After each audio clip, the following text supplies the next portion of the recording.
there's always a movie for a really romantic piece, but I don't know if you know the movie for this one. Do you know the movie? Yeah, 007. Well, I didn't see. I wasn't even thinking of that one. I didn't know. Okay. There's another one, but it's called The Witches of Eastwick. I don't know if you've ever heard that. Yeah. Oh yes, I know this scene. Yes.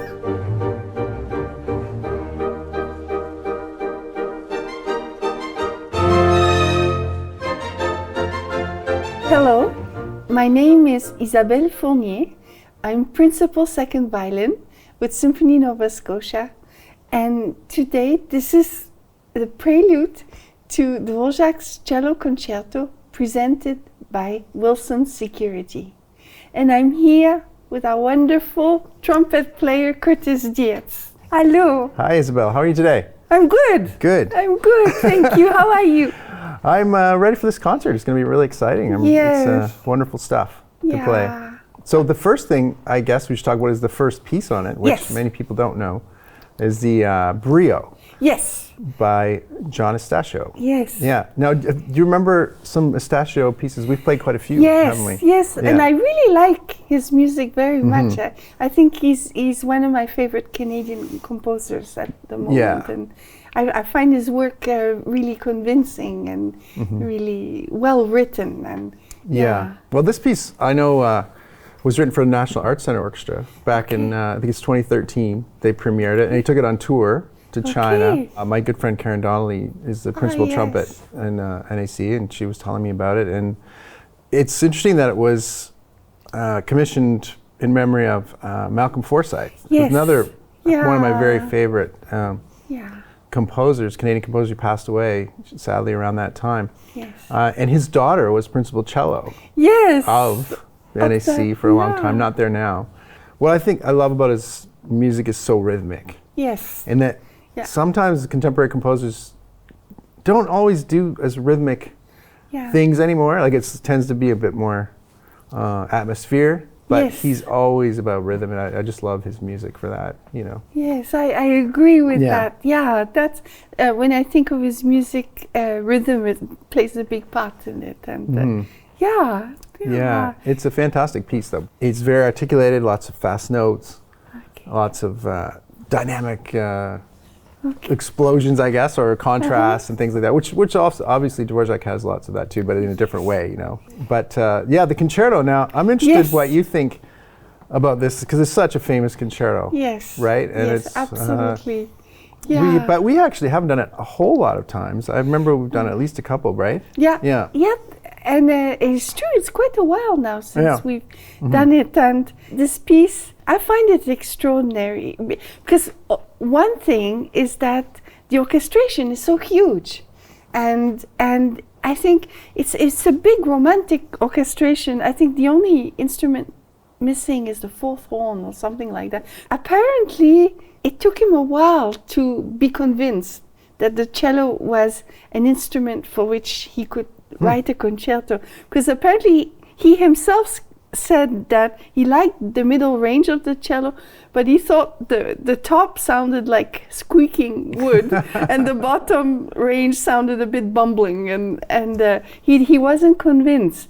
And then I think when he was in the States, in the United States, he heard a cello concerto by someone, I forget whom, and that concerto and the player that played it convinced him that maybe I should give it a go. I think he wrote it later in his life. He wrote it. Yes, I think so. Yeah. He's a fantastic melodist, right? And that's so important with any composer. and it's actually not that common, to be a composer that can write melodies that over and over again, you're happy to hear them and play them, and I love the ending especially of the. Me too. The ending, I always feel goosebumps. And our soloist. Yes, we should talk about. Cameron Crozman. Yes, he's becoming more and more known. He's one of Canada's rising stars, and so that will be very exciting to hear him play this piece. And conductor is Bernhard Gueller. He's coming back. Yes. So, and who is a cellist? Yes.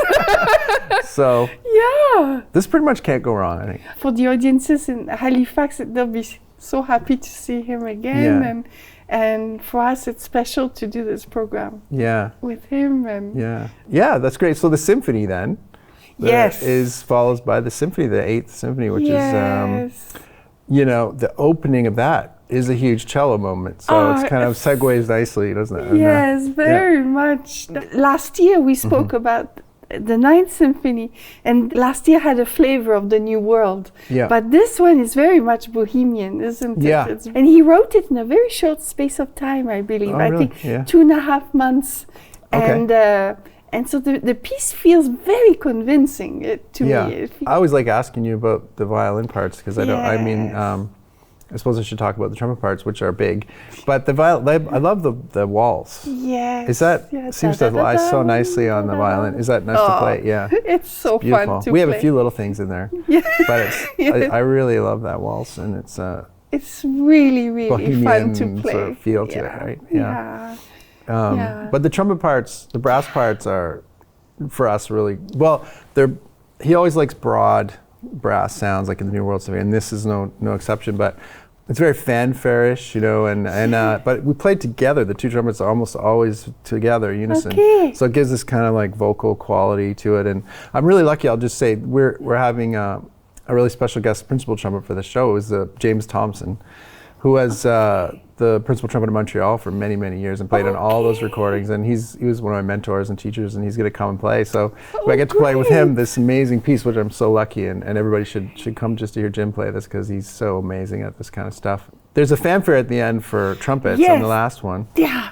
Which is often in a lot of pieces, it's sort of like for battle calls and stuff, but that one's for dance. Like when they danced, they had a trumpet. They always started with the trumpets, da, da, da, da, and they would come out and dance. So, and it just feels like a dance, the last movement, doesn't it? Yeah. Yes, it's glorious when the trumpets come in there. I mean, it's just. Let's hope, Jim, will be. Anyway,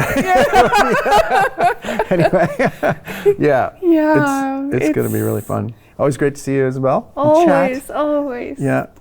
We'd like to thank Wilson Security for sponsoring this video. And we look forward to seeing you at the concert.